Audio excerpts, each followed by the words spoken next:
ದೇವಭೂಮಿ ಉತ್ತರಾಖಂಡಲ್ಲಿ ನಕಲಿ ಬಾಬಾಗಳ ಕಾಟ. ಕಳ್ಳ ಸಾಧುಗಳ ಪತ್ತೆಗೆ ಆಪರೇಷನ್ ಕಾಲನೇಮಿ. ಸಾಧುಗಳ ವೇಷದಲ್ಲಿ ಮುಸ್ಲಿಮರು, ಬಾಂಗ್ಲನರು.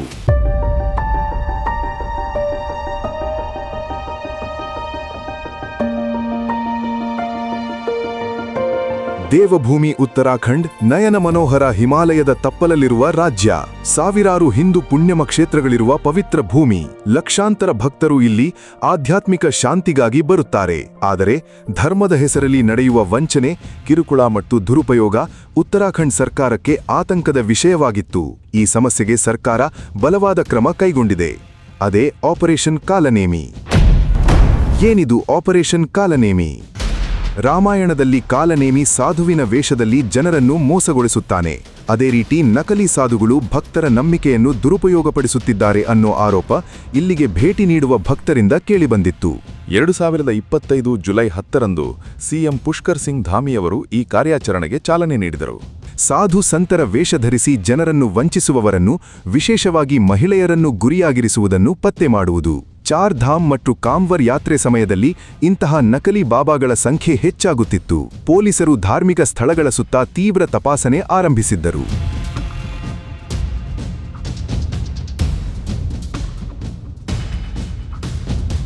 2025ರಲ್ಲಿ ಆರಂಭವಾದ ಆಪರೇಷನ್ ಕಾಲನೇಮಿ ಇವತ್ತಿಗೂ ಮುಂದುವರಿಯುತ್ತಿದೆ. ಕಳೆದ ವಾರವಷ್ಟೇ ಒಂದಷ್ಟು ಢೋಂಗಿ ಬಾಬಾಗಳನ್ನು ಪತ್ತೆ ಹಚ್ಚಲಾಗಿದೆ.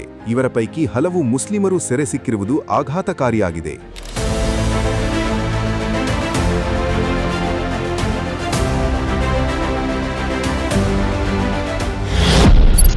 ಆಪರೇಷನ್ ಕಾಲನೇಮಿ ಇಲ್ಲಿಯವರೆಗೆ 5500ಕ್ಕೂ ಹೆಚ್ಚು ಜನರ ತಪಾಸಣೆ, ನೂರಾರು ಬಂಧನಗಳು.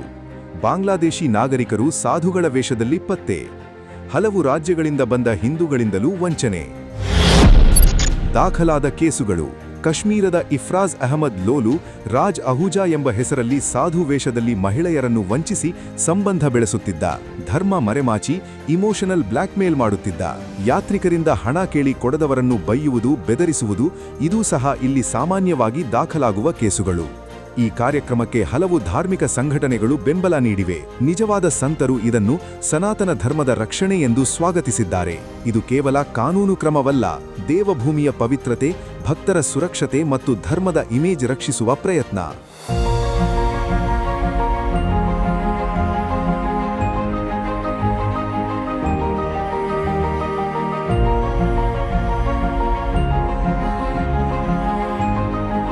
ನಿಜವಾದ ಧರ್ಮವನ್ನು ರಕ್ಷಿಸುವುದು ಭಾರತೀಯರೆಲ್ಲರ ಕರ್ತವ್ಯ.